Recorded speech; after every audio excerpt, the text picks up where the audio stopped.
Why did you choose to keep your middle name? Because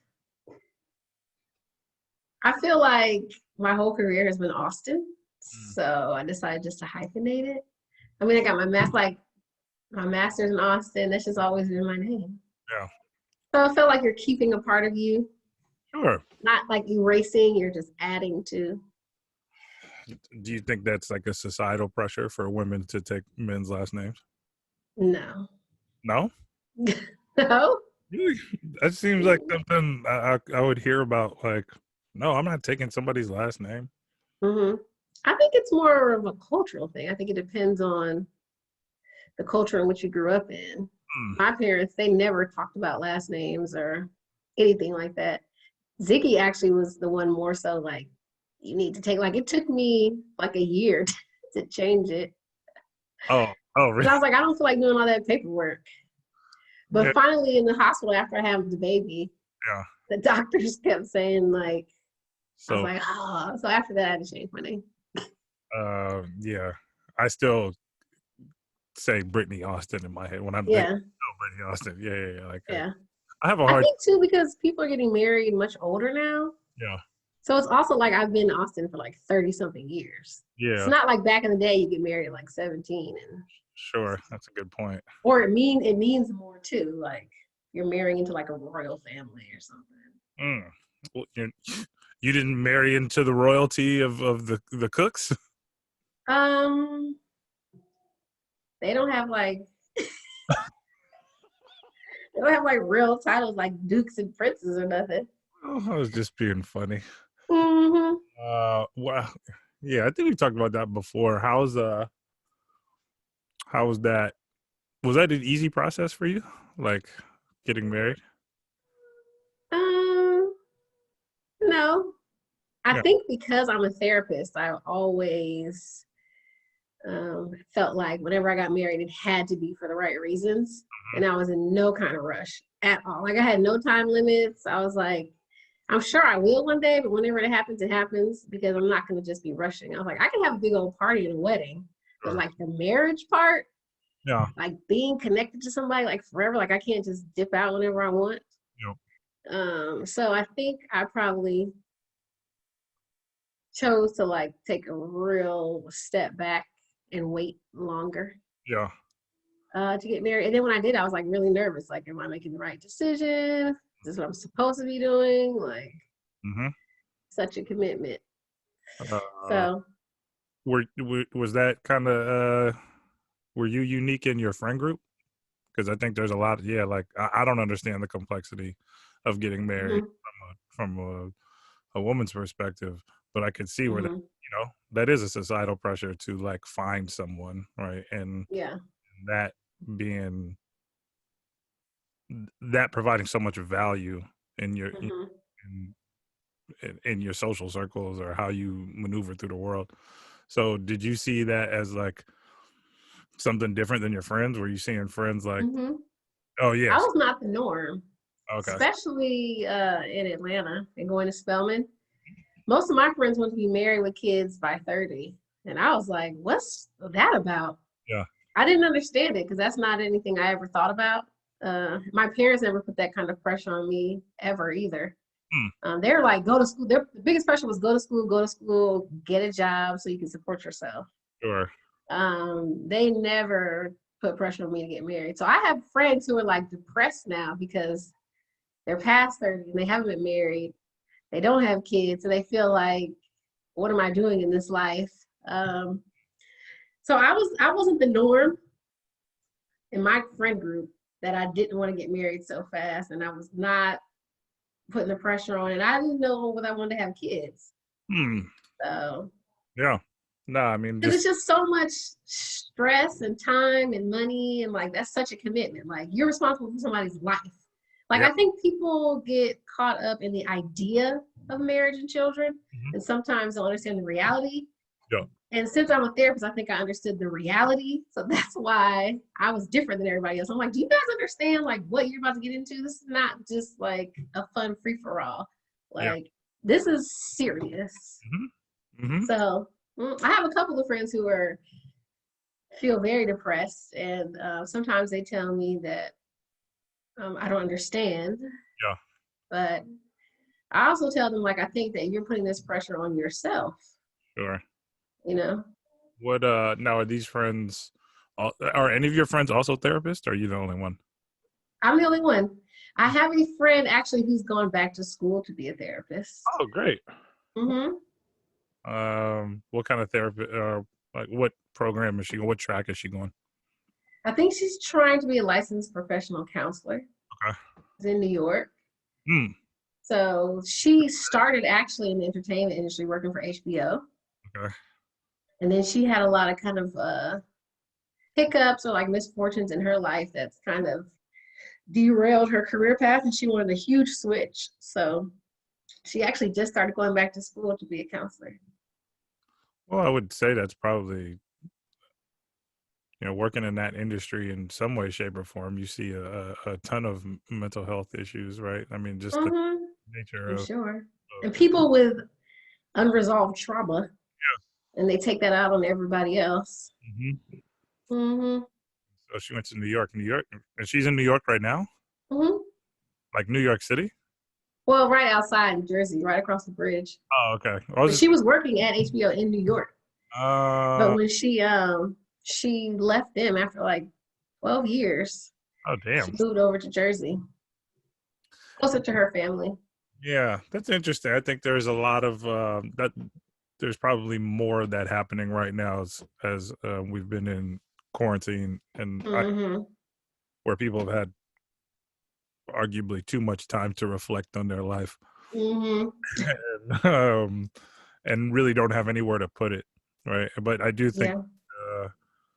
uh, unless you are fortunate enough to have a therapist or some really strong relationships, or you know, um, what I guess maybe you really, really enjoy working out, but I would say just more relationships actually.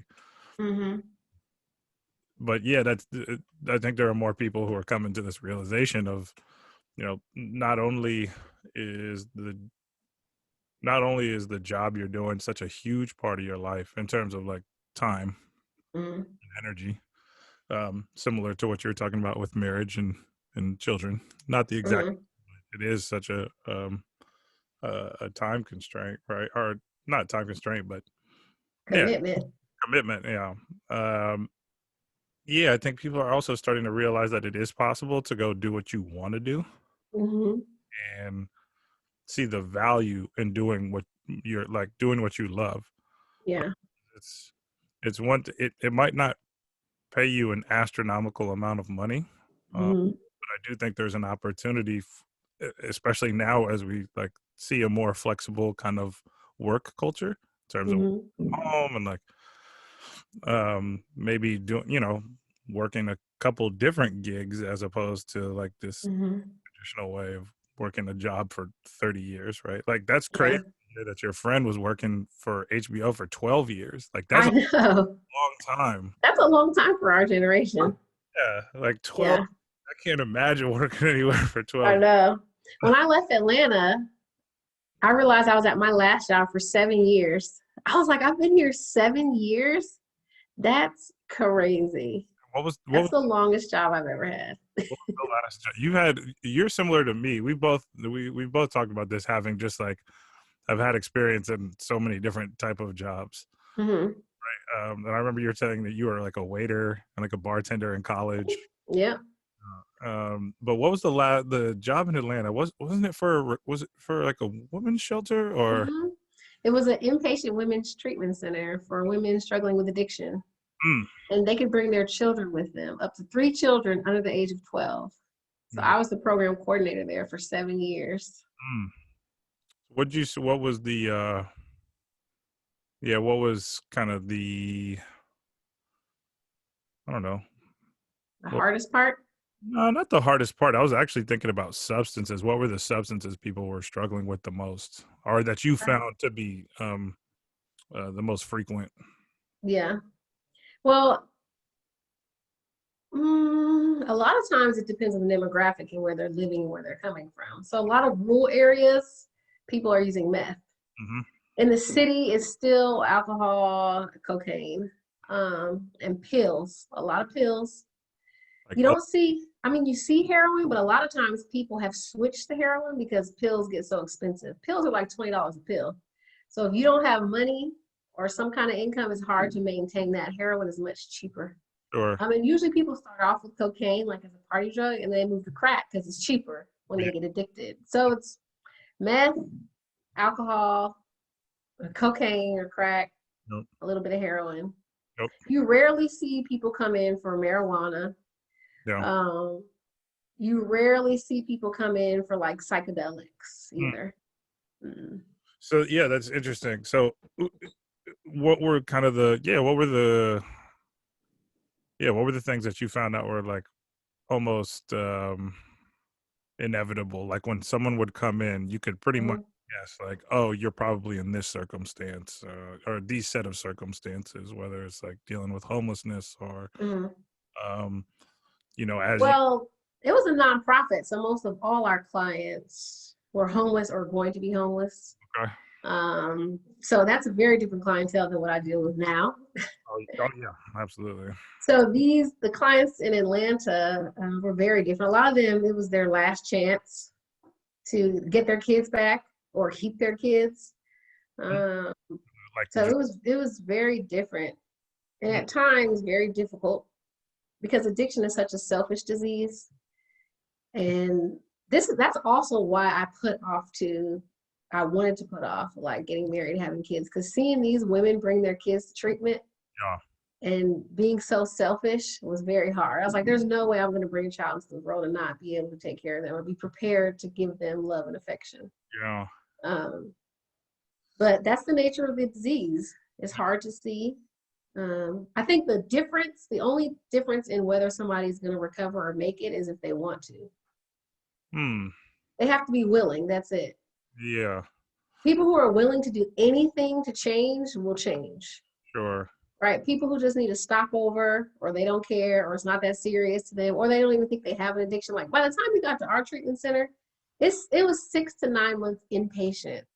By the Oh, time you got to us, like your addiction has gone terribly bad, sure. you know?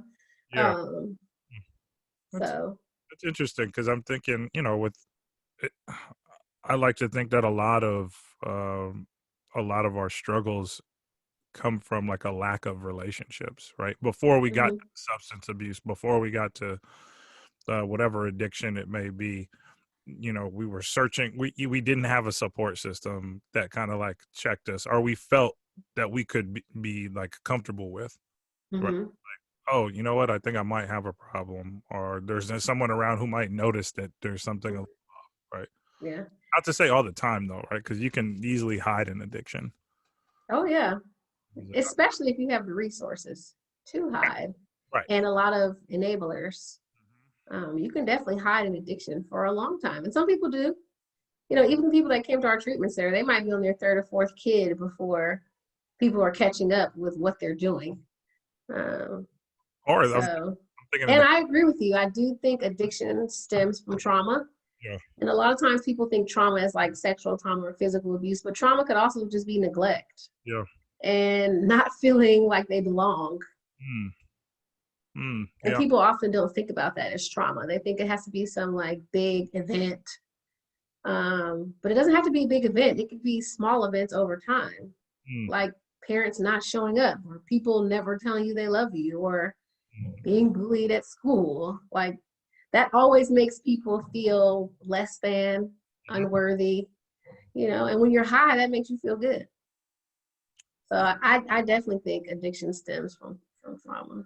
Yeah, and it's a thin line, right? Because Mm-hmm. being addicted to heroin is different than being addicted to alcohol, right? Alcohol is Mm-hmm. obviously much more socially acceptable, and it's integrated into so many areas of our life. Like, oh, come have a Mm-hmm. drink. Like, Yeah.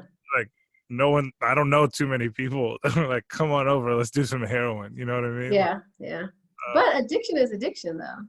it So doesn't- people sometimes like there's a difference between I'm having a drink, even if it's every other day, and sure. I'm still functioning and I'm like somewhat healthy, as opposed to like addiction is when it rules your life. Like everything you do surrounds that. object or subject. It becomes an obsession, Mhm. right? You have to have it. You can't function. You can't live without it. Like I had a client every morning, she had to get up and have vodka and orange juice. She couldn't even start her day, right? So to me, that's more of addiction than like you're still functioning Yeah, or what, you know? yeah. I mean, I guess, yeah, addiction. Yes, I agree with that point where it controls so much of your day and that And your thoughts and your in your thought. life. Everything is controlled by it. What if it gets to so alcohol is interesting because what if obviously this thing it varies, right? Hmm. It's on a spectrum because there are Yes. people who can have 3 or 4 drinks a day, Hmm. and maybe they say like I could stop. Hmm. They're successful, right? Yeah. They take care of their family. Uh, Hmm. um, it might not benefit them in the long run, right? There's like some genetics involved at some point, right? Hmm. People are able to. I've got a father who still smokes cigarettes every day, and Hmm. 78 years old, and I'm like, dude, one, I'm like, you're smoking cigarettes right now, like, God, Yeah. like, dude, this is like this virus like attacks your lungs, like, Right. but again, who am I, whatever. Hmm. But I think those are like those are fascinating instances where we see people who are like addicted to cigarettes, addicted, Hmm. right? Um, and they're able to keep doing it and live, I guess we'll say, a healthy lifestyle. That's also subjective, what Yes. healthy is. Yes. So yeah, hmm, I wonder. I'm really focused on this idea of relationships. How Hmm. could you add in a piece to the substance, or the definition of substance abuse when like it greatly affects the relationships around you? Oh yes. That's what I mean by like control every aspect of your life. Like it's bleeding into your home life, it's bleeding into your work life, it's bleeding into your relationships. It's bleeding into like every aspect of your life. Mm, That's when it becomes like an addiction. And really sometimes people don't come to treatment until they realize how destructive it's become to their loved ones. mm, Like they can have a couple DUIs and get fired from jobs, and sometimes they don't recognize it. It might be like a spouse or someone who's finally like, "You have a problem. yeah, This is affecting our relationship in these ways." For them to actually see, like, "Oh, it is." And sometimes that's like the part that you can really like break through with people. yeah, It's like this is not just about you. right, Like if you want to fuck up your life, that's on you. But look at all these people around you and look how you're ruining their lives. yeah, You know, that's like if you can't get clean for you, get clean for them. Like a lot of times people say you don't get clean for other people, you get clean for yourself. But I always tell people get clean for whoever you can get clean for at the time, and sure, then that'll come along. Like I can't stay clean for my children. I'm like, but that's a start. yeah, Like you are ruining their life, sure, you sure, know, and you need to start somewhere. Like if you can't believe in it for yourself at first, you have to believe in something. yeah, and I think that's a big piece too. Relationships and spirituality. yeah, And not spirituality meaning religion, because every time I say that, the clients are like, I don't believe in God. Da, da, da, da. I was like, that's not what I'm saying. yeah, Spirituality is about self and finding peace within, sure, right? It's like believing in something outside of yourself. It doesn't have to be God. It doesn't have to be Allah. It could be nature. yeah, But like if you think it's just you against the world and you're not affecting anything else or anybody else, that's not going to work. yeah, You have to feel like you belong part of like a greater system. hmm, Like even your relationships, like some people just believe in their relationships, like believe in that. yeah, Something. You have to believe in something because it gets very lonely, hmm, and this world can be lonely, and addiction is very isolating. So if you're not believing anything, it just feeds into that addiction. sure, yeah. There's definitely, yeah. There's nothing wrong with. I don't. Yeah, I don't see there being anything wrong with using the people around you as motivation, right?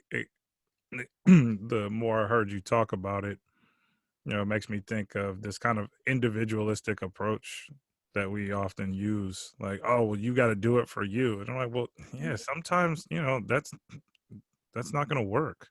And, Mm-mm. um, That's al not enough. yeah, it isn't, right, especially if you're going through a really tough time if Mhm. with substance abuse, not only physically, right? You are being affected by this substance, um, psychologically for sure, Mhm. right? And then, yeah, I'm glad you brought up the idea of like spirituality, right? So we're talking about like the holistic person. Uh, Yeah. yeah, it's interesting that it's interesting. So most of the people that you were serving weren't like religious in the sense. Mm-mm. Interesting. It was about half and half in Atlanta Uh, that's why. because it's the South. Yeah, I was thinking in Atlanta that, It was the South, right? So half of the people, there was a lot of misinterpretations mm, on one side, right? So people who probably have used religion to manipulate or abuse their mhm, loved ones. And then a lot of people trying to find it themselves and like misinterpreting scriptures and stuff. I found that a lot. mm, And the other half was just atheist. Like, I don't believe at all because if there was a God, why would they allow this to happen to me? sure. I hear a lot of that too. Yep. And now I work with adolescents, 17 to 28. Mm, And not that they're atheists, but most of them just have a lot of questions. yeah, that's So great. because of all the questions that can't be answered, they're like, nah, I don't believe in anything. Mm, So mm, it's interesting. yeah, this is a really interesting time and I've had It conversations is. with people who are, um, religious leaders, Mm-hmm. and talking about this idea of like uniformity and unity, right? And one of the things that I've seen, and I think, you know, those folks have seen as well, is that for a long time, you know, religious organizations have followed this idea of uniformity, which doesn't really allow for diversity, right? It's fall in line with this kind of one plan. And, Yeah. and when I say fall in line, your identity, right? Your identity needs to fall in line with what the church or the mosque or what the temple, whatever it may be. Yeah. Whereas unity is you are allowed to be yourself and you're allowed to bring whatever identity you want, but you're there for the same kind of goal, the same practice, right? To practice your spirituality or practice your faith. And yeah, it's I would say, yeah, if I was a kid right now, just with this that's interesting too that you said adolescence 17 to 28. Mm-hmm. To 28. I like it because Yeah. I like the fact that has it always been 17 to 28 to be considered? No? No, it's just this treatment center. Oh, okay. I like that because I don't think most of us are adults. I think most of us are kids until well into our 30s. Yeah. Like, Well, emotionally, I think it depends. Emotion, yeah, but definitely, like even now, like I was talking to my good friend Kalisha, ooh, Kalisha. and yeah, Kalisha Wiley, and we were talking about like our age and how we don't feel our age. Like Yeah. I only feel my age sometimes physically. Like if I wake up and my back is hurting or like sucking my arm wrong, I'm like, oh. But like mentally, I still feel like I'm in my 20s. Yeah. You know, and I look it sometimes too. Like I got carded the other day at Trader Joe's for some Moscato. Yeah. I was like, lady, I'm 36 years old. She was like, you don't look it. I'm like, all right. Alright, I'll take that one home. I'll take, yeah. I was like, I'd be mad in the past, but now I'm completely fine with Uh, which is funny because there are people who would absolutely adore that moment. It's like, wait, what? it. Uh, yeah. So yeah, I really think it's important that we, yeah, I like that the treatment center categorizes people 28 because Mhm. I think we, I think we forget that like we need to be nurtured for so long. Like that idea, Mhm. like I mean this I don't know about you, but you know, my house growing up, it was like, dude, at 18, you kind of need to get the fuck out of my house. And Mhm. Man. Right, right. Move on. Move on. And so in one sense, Yeah. I get I get it where you want someone to go explore the world and you want them to Mhm. claim their independence. And there is a lot of great learning in that exploration, right? Of like finding out who you are Mhm. arguably by yourself away from your family. Mhm. But I don't think a lot of people are ready at 18. Like Yeah. I really don't think so. Like it's kind of odd to me. I mean, I've seen this, there was never any pressure from like my mom just cuz my mom's Mexican and I think Culture, exactly. culturally like no one's ever telling you to leave. They're like No. "No, They you want you to stay forever. forever." Right. Bring your whole family back into my Into my house. everybody.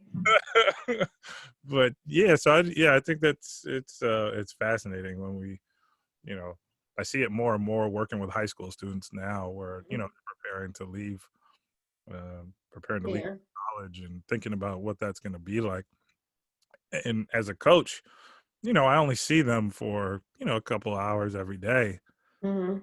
Not obviously not as much anymore, but um, when I look at them, I'm like, y'all are like baby. Babies. Yeah. And I was a baby at some point, and in certain ways, arguably, I'm still kind of a baby now. Like, Uh-huh. I just see it. Like, I mean, obviously, not, I'm not in the same boat, but yeah, Right. I just recognize how important it is to nurture people Mhm. Oh past. yeah. I always said that if I ever got my PhD, Yeah. my dissertation would be in the theory of love Mm, and how people are lacking healthy love. mhm, And that's a cause for a lot of, I think, internal turmoil. mm, Because I'm wondering, like, if this person would just have some healthy love and support, how different their yeah. life would be, right? Oh, I definitely agree with what you're saying on that.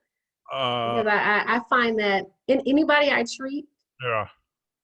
that's the part that's always lacking. So sometimes even if I feel like, oh, there's nothing I can do for them, like a lot of times in treatment centers, No, like they've been using for 15 years, like I'm not going to change them in 6 months, no, but I can show them what a healthy relationship looks like. And maybe they'll remember that and seek that out. yep, But you're right, people are really missing like emotional support, affection, and just like healthy love and communication. It's so hard for people. But then people tend to repeat what has been done to them. completely. So it's hard to break that, right? Yeah. And sometimes people think the way they're communicating is healthy. Like I see a family now, and a lot of their communication to me is not healthy, but they think it's healthy and it's working for them. So I tell them, okay, if that's what you guys want to do, that's fine. But let me just tell you, that's really not healthy. But if it's working, like, yeah, Yeah. because like you said before, healthy, it's subjective, but Sure. there are some things that need to align with that. And one of those is like that acceptance piece and that like unconditional love. Few and far between. Yeah. Few and far between. I don't know if people can even grasp that, and I think that is also and it all depends on culture, right? I mean, there's a lot Mhm. of families who never really were able to get to that point. I would say Yeah. more marginalized communities and families, you know, they've been so just beaten down and not given Hmm. the opportunity to survive, right? So Yeah. when you're talking about survival, I don't know if you can get to I don't know if you get to those deeper levels of love, Hmm. right? I don't know if you have the opportunity um just based on like physiology and your the psychology, the way you're approaching the world, right? Hmm. Talk about those cycles, right? The way you were taught how to live and how Yeah. you were treated.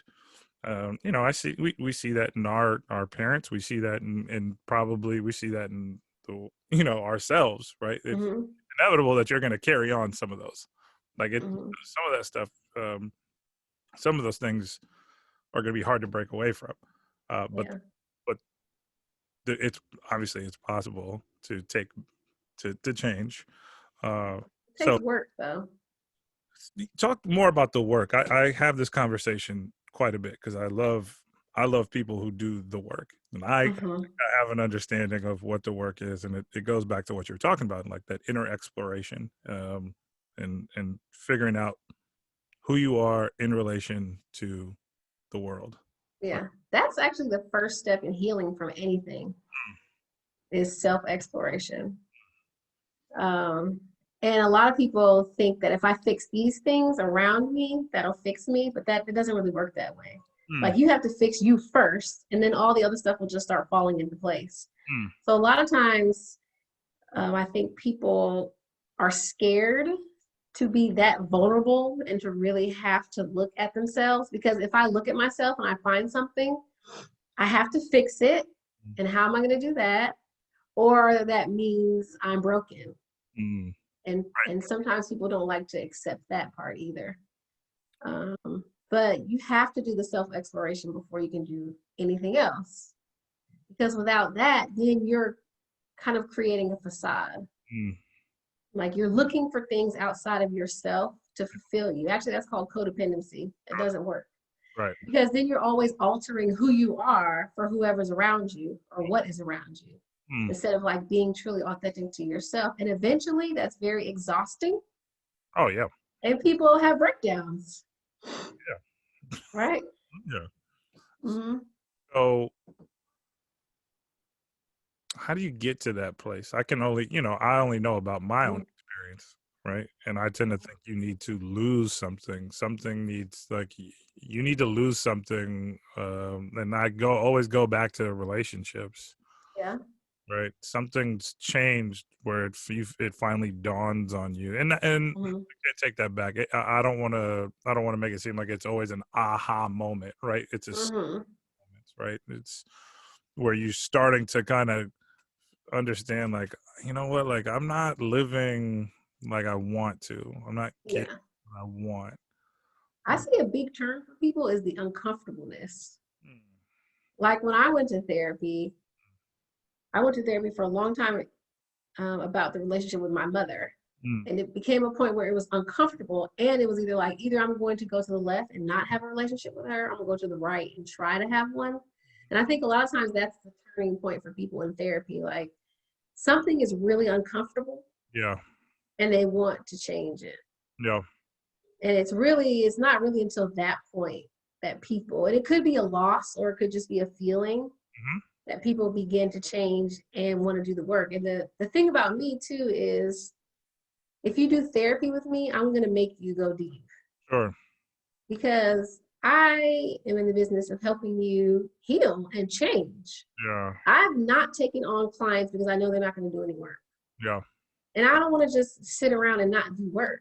yeah, Like in the treatment center I'm in now, which is a for profit, it's inpatient. They also have outpatient treatment for young adults, 17 to 28, struggling with borderline personality disorder, depression, anxiety, and autism spectrum. mm, So when I first came in, a lot of the groups were very surface, yeah, chit chatting, like bullshitting. I came, I was like, look, I'm a therapist. We're gonna do work in this group, and you're gonna doing work too is also talking about yourself. yeah, A lot of people want to talk about other people and how other people have caused them problems. And if this wasn't like this way, if my boss wasn't this, I would have been fired. I'm like, no, let's talk about you and why you were fired. What yeah, did you do? And yep, that's the hard part that people have a hard time with. You know, the internal work is about taking responsibility and being accountable for your actions and your behaviors, even if the intention was good. yeah, And a lot of times people have a real hard time being accountable and responsible and saying when they're wrong, especially with couples like you right. But you're not always right. Sometimes you are wrong. it's- And you have to be told that you are wrong and you have to accept it. yeah. I'm Right. So that's some hard internal work to actually have to look at your own flaws. Yeah, And I had to do that with the relationship with my mother. And I realized the way I was responding to her was wrong. mm, So when I started changing the way I responded to her, she changed the way she responded to me. Thus, that changed the relationship. But I had to point out it couldn't just be all her, like she's this, and that, right? I had to do something. It's always two people in a relationship, yep, and they both contribute. mm, So you both have to change in some kind of way. yeah. You're you're the second friend of mine who's going to therapy. Eh, Mhm. well, did you go to therapy with your mom? No. Oh, okay. I got a friend who's going to therapy with her mom, Mhm. and I think that's dope. Like Mhm. I would love to go to therapy with a family member. Actually, Yeah. I was thinking about it today. I was like, I wonder what therapy would be like with my family. Yeah. Yeah, I don't know. I think that there are some you everyone has to be open. Yeah. Everyone has to be open to it. And Mhm. structure of my family, I'm like, yeah, I don't know. Maybe not yet. Not yet. Yeah. Well, a good family therapist will be able to tell, and they'll piece things apart. Like I'm just talking about sometimes, like I'll say, "Well, I'm gonna have a session with you and your dad starting off."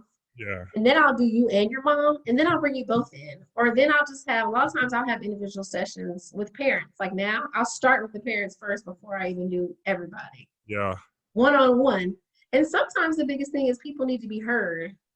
Oh, absolutely. Yeah. They just need to be heard. Like, and really there's a lot of misinterpretation. Oh, totally. I Yeah. mean, one of the things I've noticed this in my own relationships with different family members. You know, I've had the privilege of being the youngest Mm-hmm. and kind of being able to step back and observe everything. Mm-hmm. And I don't know how often I don't know if everyone kind of, this is probably also uh, in combination with my kind of educational path, right? And Mm-hmm. what I'm learning, right? So I'm a Yeah. part, I have to, I've got to mention that, right? Like Yeah. there's also a part of that where I'm like, okay, I've always been observant, but now I'm being observant with a different set of tools, Mm-hmm. right? And so yeah, there's as with any family, there's going to be complications, like Yeah. right, and it's interesting to see the patterns. It's Mm-hmm. very fascinating to see the patterns. Where I'm like, oh my god, yeah, same people, same people. That's Mm-hmm. why there's complication. It's like the same person and the same communication style that doesn't necessarily work, Right. right? You know, but you nailed it when you said listening, right? That's a skill. Listening. I mean, we both know that's a skill, Oh yeah. right? It is a skill. That's what you get. Essentially, that's what you get paid. You get paid to do. Like, I'm going to listen to you, Mm-hmm. and then you kind of, you do your. And try to understand what you're saying. I understand what you're saying. I'm fascinated by couples counseling. Uh, Mm-hmm. so, are you pretty direct with them? Similarly with, um, or similar to, you know, folks that you're doing substance abuse groups with, or just individual clients. 'Cause Mm-hmm. I could see where that would get. At some point, do you have to say, like, do you guys want to do this? You know what I mean? Mm-hmm. Like we can Oh sit yeah. and we can waste time, and y'all can go back and forth and go through Yeah. the routine. But if y'all don't want to do this, I don't know if this is worth my Oh time. yeah. Yeah. Oh, I'm direct. I think that's been my style. Hmm. So no matter who I'm seeing, individual, family, or if I'm in groups or couples, I'm pretty direct. I Yeah. kind of consider myself like a reality-based therapist. I'm very nurturing and Yeah. understanding, and I can be very Yeah. empathetic, which people like. Yeah. But I'm also very direct Yeah. because I've sat down with a couple. I knew that one was cheating. Hmm. And I always ask couples at the beginning, like, what's the goal of this?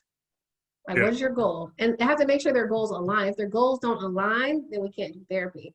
So I've had to sit with a couple like, I already know what's going on. I know there's some infidelity. Yeah. So don't come here telling me lies. Right. Either we're going to do therapy and we're going to work this out or we're not. Otherwise, you're wasting your time and your money. And they both just looked at me. Mm-hmm, yeah. Mm-hmm. So what are we doing? Because I'm in the business of doing therapy. And sometimes that works. For most of the clients that I've had, that has worked. Yeah. But for some people, who might be a little bit more sensitive, that may not work. Sure. And I've had to like backtrack on some people who weren't like ready. Yeah. But I still have to eventually get there because I need to know that you're ready to do some work, Yep. you know? Yeah. Um, because I always feel like there's a theory called solution focused therapy, Hmm. which is basically you come to therapy with a problem and you should be able to solve it in like 8 to 10 weeks. Hmm. I'm not a solution focused therapist, but I also do believe that if you've been with a therapist for like 10 years and nothing has changed, like that's a problem, Yeah. you know? Yep. Yes, therapy takes time, it's a process. And I think you should have a therapist like check ins for maintenance. Yep. But if you're going to the same person for like 10 years and nothing has changed, Yeah. that is a problem. And I don't ever want to get to a place where I'm seeing somebody for years and nothing has changed in their life because I haven't pushed them, Mm. right? Yeah. Yeah. There is a little bit of that, right? Like, Mm-hmm. Like I'm gonna listen, but we're also gonna do something about it. Like yeah, I'm, you know, we're here to do the work. Like that's what you're here yeah. for. Mm-hmm. And yeah, you do have to. There is a certain there is a part of that where you do have to meet that client where they're at, right? Mm-hmm. You can't necessarily just say, "Hey, this is what I want to do with." Yeah, day one, I'm like, what are we doing? What do we do? Right here. Why are you here? But again, you mentioned a really great thing though, and that's also, I would assume, part of the job is if you're good at what you do, Mm-hmm. you're starting to you pick up very early what kind of client or clients you're working with, Yeah. right? You're like, oh, okay, I can tone the directness a bit down. Okay, maybe I need to like Mm-hmm. turn it up a little bit because you're not responding the way I think you will if I do turn it up. Mm-hmm. Um, and so when couples come in, do you see? Can you tell who? Or I guess you already know this in like kind of like the early assessments of like who signed up for couples Mm-hmm. therapy. Yeah. Does it tend to be? Do you come across a lot of men who are like, "Oh yeah, we're going to couples therapy"? In a hetero, let me say, in a hetero relationship, Okay. do you work with gay clients? I have. I haven't had any couples though. Oh, What okay, have I? No, I haven't had any couples. okay. Mm-mm. Because those are, yeah, I mean, those present different dynamics as well, right? Mm-hmm. Mm-hmm. Usually if a man is initiating, it's because the relationship has fallen apart. Hmm. This isn't maintenance. No, it's like I had somebody the other day, my wife left me Mm, and I need to get some therapy. I'm like, okay. And oh, most of the time women are like, we need help. okay. Wife had left him. Mhm. He he said, we or I, like you saw him as an individual client, or you were he So was. he said, I need help.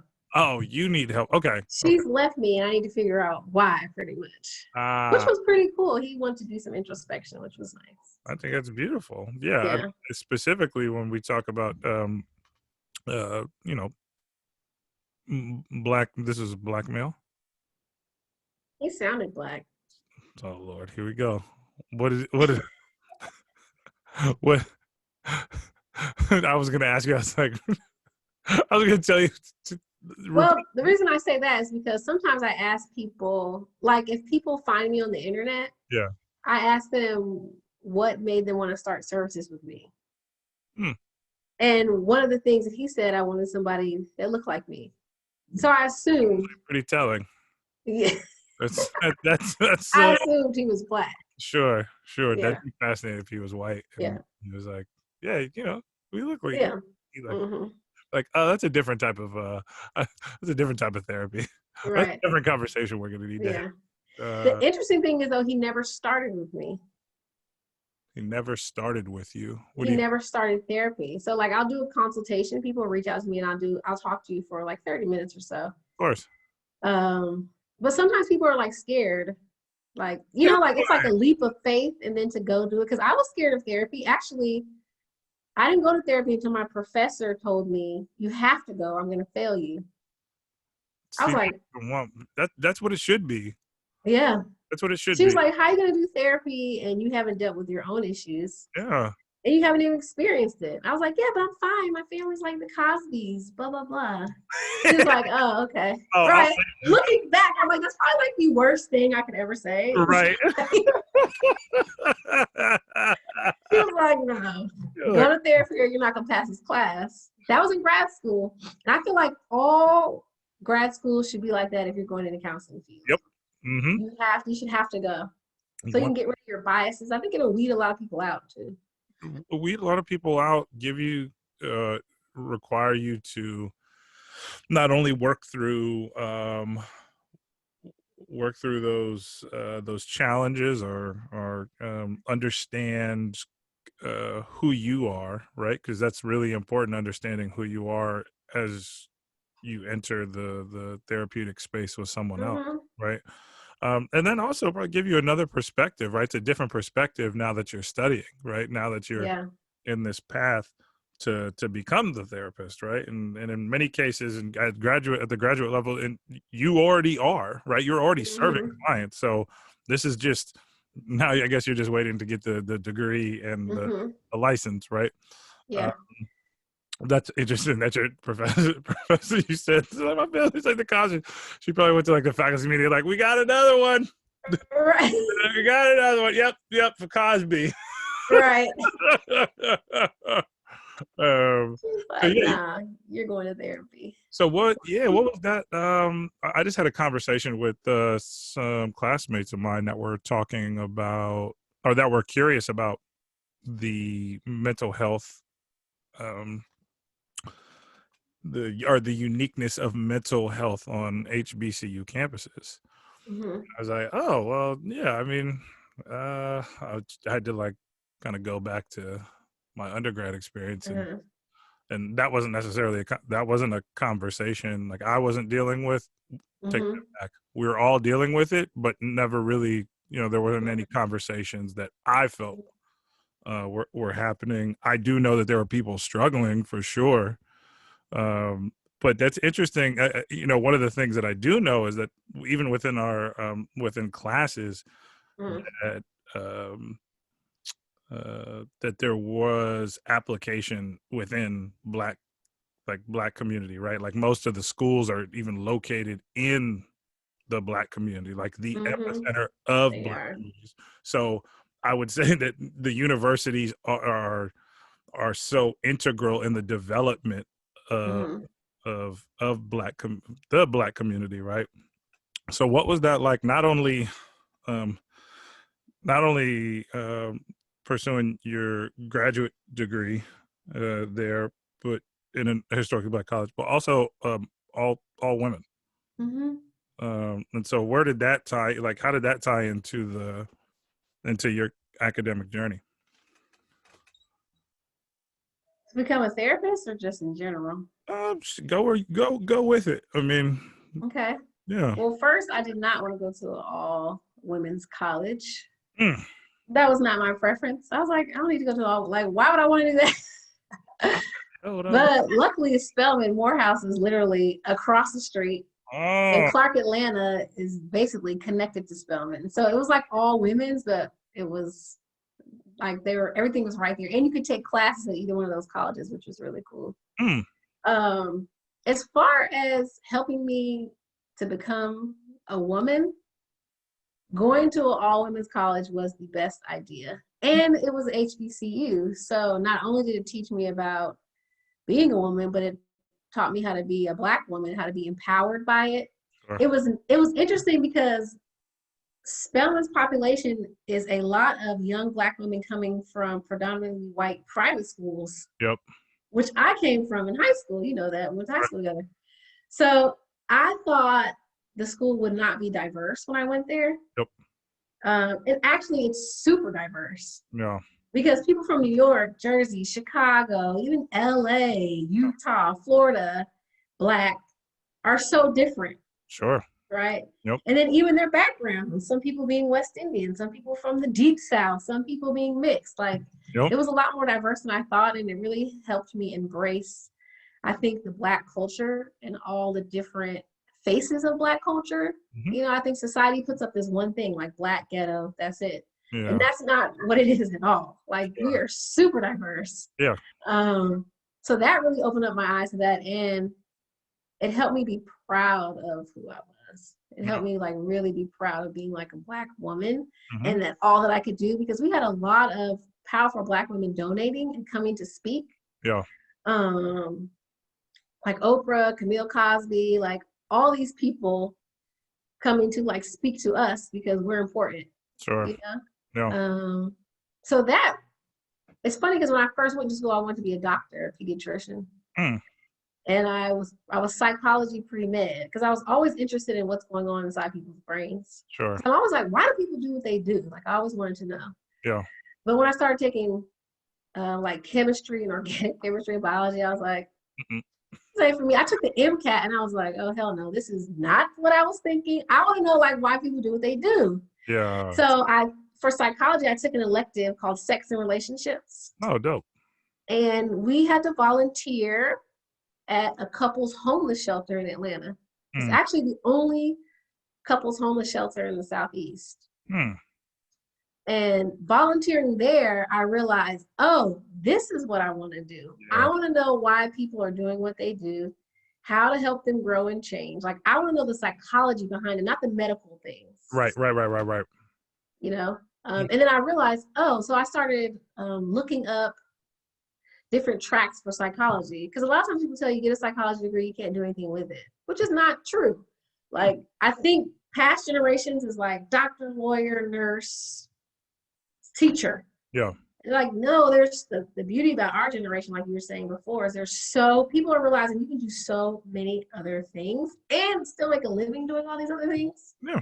Because that's what I was like, oh, I'm gonna be a doctor, right? Mhm. When I really could have gone to nursing, or you can do psychiatric nursing. Like, there's a lot of different things that I think are not taught to us Mhm. that was taught to me at Spelman. Like, you Yeah. can be a marriage and family therapist, you can be a social worker, you can go into one of my friends went into industrial organizational psychology. Yep. I had no clue what that was. I never even heard of that.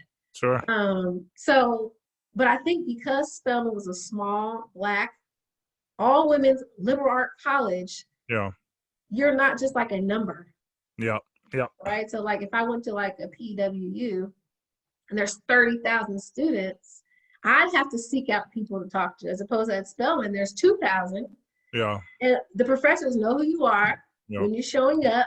Sure. And I think that was a big difference, and that's what I needed that help me say you can do anything you want to do, but Yep. if you want to stay in psychology, here are all these career paths for you, Yep. and here are these schools that offer these programs. So that's how I realized, oh, there's marriage and family therapy. Like, I want to do premarital counseling Yep. because I wanted people to go and to understand the realities of marriage Mhm. and to have a healthy relationship. My parents have been married 50 years, so I've been able to see what how an unhealthy relationship can go to healthy. Yeah.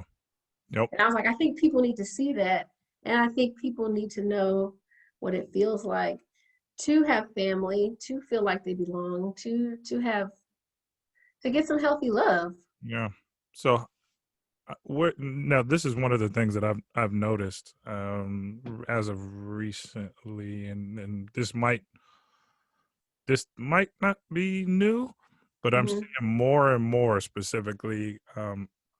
I've seen it more with Black families mm-hmm. on social media. I've seen the kind of emergence of this like Black family photograph Uh, movement, right? Where it's see very it, yeah. they're very well edited Uh, photographs, right? oh And yeah, are there's posing, right? yeah. Like Christmas pictures. You're right. Even though Everybody's it's not matching yeah, yeah, and yeah. looking cute. Sure. So it's not Christmas. There's no No, holiday. it's whatever, but It's I'm saying. right. And in one sense, I really I, I see the importance of Black families being visible because for so long they weren't, right? Mm-hmm, Or um, what was similar to what you said before, what was um, what was put out into media, mainstream culture was the broken family, right? Uh, on the other hand, I see there being a lot of. I'm a little concerned because Mm-hmm. it's also this very good looking image, Uh-huh. but we don't know. But is that what's going on in the home? And we know that Oh marriage, yeah. you know what I mean? Like people get divorced quite a bit. Yeah. People get separated quite a Oh bit, yeah. right? Yeah. And so when I see this, I would say that that might be a societal that's an additional pressure of what you're Mm-hmm. supposed to do, right? Mm-hmm. Like look at I've seen firsthand. I know people firsthand who have taken these pictures, and their Mm-hmm. marriage is a mess, Mm-hmm. an absolute mess. Yeah. So within community, where yeah, how do you get? Where do you see the need for that conversation? Right, like somebody can search for you Mm-hmm. on Psychology Today or some Mm-hmm. whatever website, right? Where's that conversation supposed to happen so that people like think about this before they get married? Like, I, At home. And if it's not at home, it needs to be happening in friend groups. I think the biggest issue, there's a lot of lack of education out there. Like, and getting to therapy, I realized that a lot of people do not have common sense. And mm, that was startling to me. I was like, the lack of common sense in this world is like astonishing. Like some stuff, I was like, whoa. Um, like and what's so I think it needs to be happening both places. Like social media is positive and negative because on yeah, the positive side, it's pushing images, it's created a lot of change. sure, And then on the negative side, it's also pushing this other like beauty standard and mm, plastic surgery and relationship goals. And I always tell people everything is not always what it seems. And sure, actually, statistics say that social media, like Facebook and Instagram, is causing more depression because people are looking at these images thinking that they're facts and they're not. right, So I always just challenge my clients always about social media, mm, sometimes taking a break, but also realizing that goes back to spirituality. Like, how does it feel inside you? mm-hmm, Right? Yes, this can be nice and this can be relationship goals on the outside, but we don't know what's on the inside. yeah, Never compare yourself to someone else because you have not walked in their shoes. sure, So I think the conversation needs to be had in friends groups, it needs to be had at the bar, it needs to be had at home. And yeah, I think like married friends need to tell their friends the truth too. Like I always tell them, like, yeah, marriage is great. Fine, it's also hard. I mean, not like hard. I think it also depends on who you marry. who you marry, right, I think the problem with the older generation, two problems. This is my personal opinion. sure, One, on the spirituality piece and religion, my mom is very religious, mm-hmm, is it's taught wrong to me. mm-hmm, It's not taught what it's supposed to teach, which is treat people kind, do good, love others like you would love yourself. mm-hmm, Boom. Right? But instead, it's like if you have sex before marriage, you're going to hell. If you oh, don't get in the choir, God's going to take away your voice. Like, yeah, that's not the way to teach spirituality or religion. So we have that piece. Actually, I have a point on that too. okay, And the other thing is, marriage is so hard. I've been married to your father for 50 years and I don't know why I stayed. And that's like, stop all that. Like, that's not, that's two things that the older generation needs to change. yeah, They need to start teaching about how God is love, mm, how it's helped them get through hard times, and they're sure, grateful and yeah, humbled. And two, they need to teach people that marriage is a choice. Like my mom does that now. I'm like, Mom, but you chose to stay. you chose to do this, right, That's now it's your choices. You can't just blame, but as a young person, you don't understand that. yeah, Like you said, like you don't have that concrete thinking until you're older, past 28. yeah, So the older generation needs to change the way they teach yep, us about things because those conversations should be had at home. Like if you're going to marry somebody, it should be a choice, and it's two people, sure, individuals, yep, right? yep, And you have to love that person for who they are, flaws and all. You can't go into a marriage thinking people are going to change. They're who they are when you met them. mm-hmm, They may change certain parts. They may become a little more understanding, a little more compromising. But like a lot of times who they are at their core does not change unless they've done some real like intense therapy work, you know? Yeah. No, what? Oh, Yeah, well, you my said you had other a point. point Yeah, you had a point. about the religion. So Uh-huh. have you know the new show called Bridgerton? Have you seen it? You know I don't watch TV. Oh my gosh. Okay, we need to see it. Well, I'm sure some of your listeners have seen it. Okay. So it takes place, it's a period piece show. But in the show, a girl has she falls in love with this duke. They get married, right? And then when they start having sex, she's super shocked and surprised because her mom never told her anything about it. Okay. Because all they teach to us is like purity, Oh be God. Yeah. virgin. Yeah. When Yeah. you get married, it'll all like, no, that's not the way it works though. It's not a Like how. you're just not gonna like open up and be free just Sure. because you got married when you've been preaching to me for 20 years that if I do, I'm soiled goods.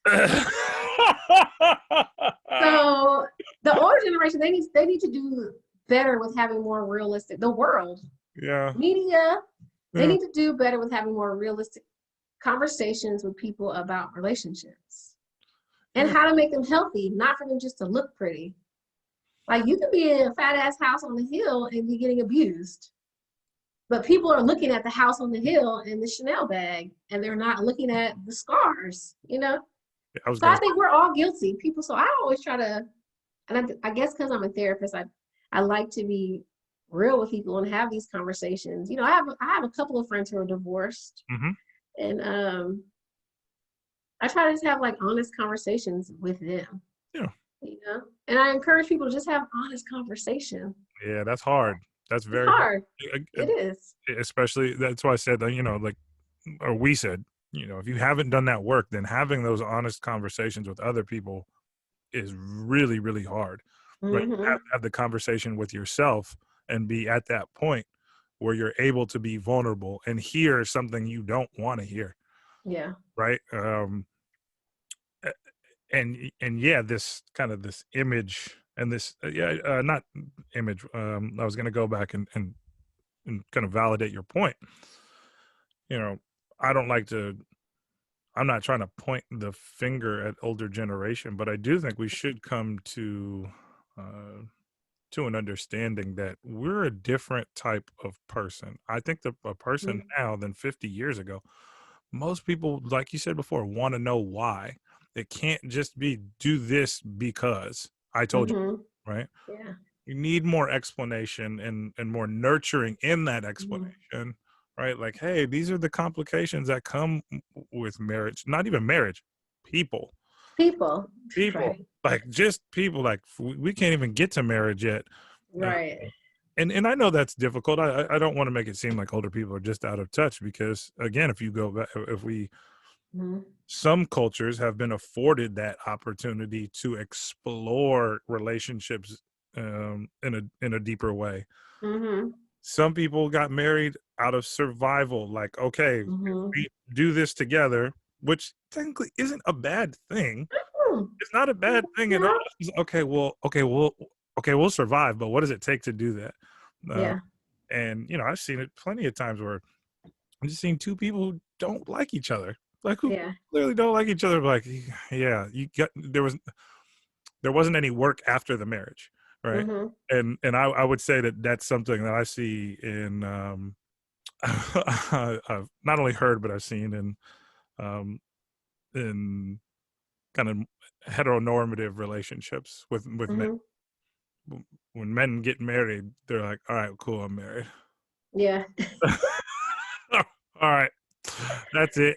Right. Right. I gotta do no work. I'm like, you got to do the same work that Oh, you this did is a before. lifelong. Yeah, it's a practice. It's Yeah. absolutely a practice. You don't get to. Yeah, you're not done when you. But I do think that that's also part of the culture that the Mm-hmm. epitome of life is marriage, Yeah. right? So if you believe that marriage is the pinnacle, once you get there, you're like, well, I'm Then putting my what? jersey up in the rafters.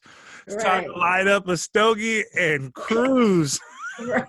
You know what I mean? Like, Right. not so much, but Not so much. yeah, Yeah. you hopefully you've got like a long time ahead of you, uh, with this person. Right. Um, so do you when you're working with couples, Mhm. do you have them set or do you help them set goals? Mhm. Like, is it like strategic, like 5, 10 years? Like, yeah. Uh, Well, the first couple of sessions, like the first session is always just like a get to know you session. So mm, I ask people to tell me your story, tell me how you met. I'll ask each individual to share with me their life story just mm, to get a better understanding of where they're coming from, why they're doing what they're doing. okay. The next session, I usually tell them to come back with like 5 or 10 goals that they have for the relationship. Mm, Sometimes I'll ask them to identify like 3 goals for yourself, 3 goals for your partner. okay. And then I'll have them share them and explain them. That usually takes a lot longer than people think Yeah. because I want them to go by each goal and each expectation. Yep. Sometimes I'll do that too, like depends on the couple. Sometimes I say, "What's your goals for therapy?" Give Mm, me at least like 3 and 4, mm, and then I'll ask them to give me expectations for themselves and for their partners. And we'll spend a whole session going through each one because I want to know exactly why you expect this, yeah. and you need to be clear with your partner. Yep. Because a lot of people have a lot of unwritten rules and unsaid expectations in relationships. Yeah. So third session, we might even continue with that. Mm, And then sometimes I'll tell them, well, these are some things that I see that you kind of need to work on. I see that when he speaks, you get really short and cut him off. So I might want to work on some communication with you guys. How do you feel about that? mm, A lot of times they're like, oh yeah, I see that, I see that. mm, Sometimes I'll meet with each of them individually first yeah. to ask them what are some issues that they see in a relationship, or is there anything that they're uncomfortable with bringing up Mm, that we'll need to address? Has there been in infidelity? I also tell them that I don't hold secrets mm, for them. okay. If there's something that happens and they want to share, I'll give them the opportunity to share it. But I always like, so the first couple sessions is like me getting to know them, me figuring out what they want Yep. for the relationship, for themselves, Mhm, and me getting a life story. Getting a life story is key yep. because if you understand where people come from, Yep. you will understand why they do the things they do. And a lot of times, some partners have not heard their partner's life story. Oh, yeah, I could imagine. Yeah. I could easily So that's also an interesting thing. I do that in family therapy too, mm, especially with parents, because I work with adolescents now. yep. I always have parents tell their life story because a lot of times their kids don't know. Yep. And it really opens the kids' eyes up. It opens their eyes up to see, like, oh, my parent is human. Mhm. They've had things that they've been through. Yep. They've been able to overcome it. Like, it's not just, when you're a kid, your parents are kind of just on this pedestal. That's all you know. Yeah. Not knowing that they're human beings with their own flaws. And they're trying to figure it out too. Oh, yeah. So that life story piece I found has been key Mm, in couples and with families because people need to know where you're coming from and why you're doing what you do. yeah. I mean, it sounds kind of, um, obvious, but how often are there struggles with people and, um, what they, what they see as a healthy relationship based off their parents and bringing that into their relationship and, maybe their partner's just like, "I Hmm.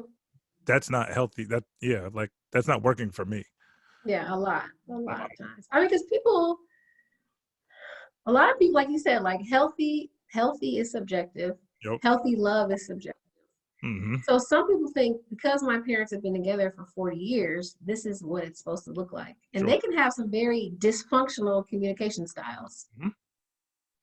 But because that's lasted and it appears to be good, that's what I'm going to do because I know that's what works. Yep. But that may not work for you and your partner, right? Because everybody is different. Yeah. So a lot of times, mostly all people are doing what they've seen. Same. Yeah, mostly everybody. Mm, And a lot of times I have to tell people because of that, yep. a lot of times people think their couple, their partner is being malicious, and they're not. Yeah. A lot of times they're just doing what they know. Yeah. You know what I mean? And they're not. The intention is not to hurt. It's just like this is what I do. This is what I've always done. This is what I've seen, It's worked for my parents. Yep. I don't understand why it's not working with you. I don't understand why you don't get it, you know? Yep. And the other person's like, because I didn't come from that type of family. I don't get it. That doesn't work for me. That's so hard. So a lot of times it's just explaining to people like your partner is not being malicious, right? They're just doing what they know, Mm-hmm. but it's not working. So now you guys need to change to figure out what's going to work for you. You have to change the way you communicate, right? Well, it's interesting. I think this has been interesting to. I think we talk about we talk about this in our conversations. Maybe not as in depth. Mm-hmm. Um, Yeah, we do. we do, like Yeah, we talk about all this, we talk about yeah, we absolutely do. especially your perceptions of marriage. Well, I have I mean, I've seen so many different examples. Mm-hmm. Seen so many different examples, not only in my own lived experience, but as I kind of, as I, I'm curious, just like you. I'm very curious, Mm-hmm. and I think that's what draws us to this work, our Yeah. curiosity for people. Oh, definitely. And I think I would add to it like our love for people. Like we really do. Mm-hmm. We wouldn't do like if you don't love people, this is the Yeah, you wrong. cannot. Yeah. Yeah, this is not. It's not. You won't make it, and not to say you No. can't do it, but it's just so taxing, Oh uh, yeah. and Mm-hmm. um, and And it's if you don't believe in it, you can't do it either. yeah, you can't, and it's apparent that you don't believe in it. Yeah, it's apparent. So yeah, it's interesting to have known you since high school and known you were I super know. serious, and you're like, yes, of course, this is the line of work that you're in. Um, but I feel like we could do this for hours, but I can't do it No. for hours because No, we can't. you have a child and a husband, and I got work to do. And You got a life. not really. Apparently, I don't have a life because Uh, I mean, I do, but not really. It's all school, mm-hmm. like work related. Not too much Yeah. fun going on right now. I No, mean, it's this is not. It's COVID. fun, but Have you ever had a group forum about relationships a group forum I have. Yep. on your podcast? No, not yet. You should. I think it's a phenomenal idea. Yeah, 'cause it'd be interesting to see like people in different professions, people Yep. married, not married, like their perceptions. I'm having a couple on next week. Oh shit, next week, Thursday. But Okay. it'd be cool to have another couple on, Mm-hmm. or Yeah. multiple people just talking about their perception. Yeah, their experience. Yeah. It- Actually, that show, I think is it Oprah who has on her network, there's a show called Black Love. oh Lord, Have you seen it? no. It's interesting. It's not like a reality show, it's a documentary. Oh, okay. And there's some celebrity couples and some not celebrity couples, Black couples, and how they met and what they've been through and Sure. how they're sustaining or how they divorced. It's pretty interesting. And I think it gives more of a realistic perception of marriage. Yeah, more You know? colorful. And I like that it's celebrities and non-celebrities because the celebrities are being a little bit more real Sure. about what they've been through and what it's really like, Hmm. and same with the non-celebrity couples. It's pretty interesting. I don't know. I think it's a Black couple who are the ones doing the documentary, but it's interesting. You should watch it. Yeah, I'll take a look at it. I think it's Yeah. as long as it's providing a authentic. Oh yeah, no, yeah. They do it in like interview style. Oh, okay. Yeah. So they're asking the couples questions like, tell us how you met. Hmm. They'll go on. Has there been any infidelity? How is it being married to this person? Like, it's interesting. Yeah, I'm already thinking about how I would do the podcast, because I would definitely want to bring up couples who Mm-hmm. different from each other. Their identities are different, right? Like, Yeah. and see specifically right now with kind of all the division in the world, right? Mm-hmm. Black, white, Asian, whatever. Yeah. That'd be a really good one and good practice too for facilitating those conversations. Mm-hmm. I did my first group podcast. In a way, it was actually about relationships, but business Uh-huh. relationships, and how Oh. to both co-founders and both co-founders and the owners of the restaurant were friends first before they went into business with each other. Hmm. And that's a tough one to navigate, like going into business with friends, Mm-hmm. right? It takes a lot of honesty. Yeah. Damn, that reminds me. Actually, so I am doing a podcast with a group of investors, Hmm. and I'm very fascinated by a group of people who are going into business with each other, um, and essentially, they're going through some type of therapeutic process. You have to be Hmm. really, really honest with Oh someone, yeah, and yeah. and so I'm wondering. I'm like, one, I'm thinking, I was like, is this a new avenue of therapy, right? Hmm. Specifically for um, people who are in business together, right? You Yes. need to have these spaces available where people feel comfortable in sharing, right? So very similar to a marriage, right? Hmm. But but yeah, no, I like that idea. Hmm. Um, Have you but seen the show The Prophet? You don't watch TV, but oh, fine. yes, Okay, The Prophet. He comes in. It's on CNN, I think. He's an investor, and mm, he goes into businesses and invests in them to help them rebuild. mm, A lot of what he does is family therapy. family therapy, And sure. he says that too. He's like, I cannot repair the damage in this relationship. I can only help them build a business. But it's interesting because I'm like, a lot of these people who go into business together with family or friends, Yep. the boundaries get blurred. Mm-hmm. And if those boundaries aren't set, like it can be very difficult. Yeah. That would definitely be an avenue for therapy for sure. Um, so before we dip out here, I've been doing a great job in finishing all of my podcasts with kind of a concluding question. Okay. And as you reflect on everything, what is something that you love or that you're in love with right now? Like a person or a thing? You take it where you want. Okay. I love therapy. Hmm. And I realized, well, I just started my private practice because I love therapy so much and because I think I'm that good. And I think more people need some realistic therapy. Mm-hmm. And then on the flip side, that I'm completely in love with my daughter too. Of course It's you're. funny because I didn't, I was like not ready to have kids. And then when I had kids, I like had almost a breakdown at the hospital because I was not prepared to Yeah. feel this way. Like Yeah. I'm super nonchalant person, Yeah. which makes me good at therapy because I can have a straight face. Uh-huh. If you're expressing, even when you're expressing anger, I'm like, okay, Yeah. okay. So the whole time I was pregnant, I was like, whatever, No big deal. kid, blah blah blah. Yeah.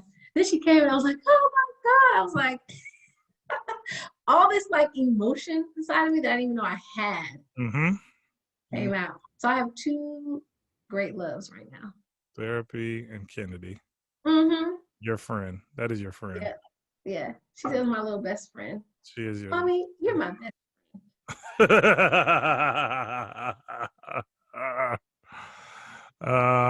well, hopefully we'll get to see each other at some point. Yeah.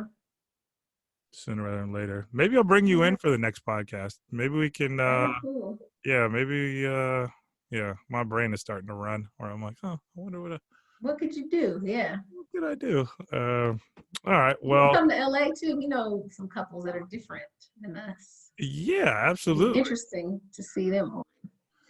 Yeah, I gotta get into my kind of think tank mode and think about Yep. all the different types of people who I would want to talk to. But, Mm-hmm. but either way, I appreciate you doing this. No problem. Thanks for having me. I enjoyed it. At first I was like, what am I going to talk about? But clearly, I don't think we've ever had an issue of talking. no, I know. I know. That's what Ziggy was like, please. I was Y'all like, I can't talk that long. He's like, I didn't know. sure. Cool. All right. Well, I'll talk to you soon All and right. tell Ziggy I said what up. Okay, I will. All right. Bye.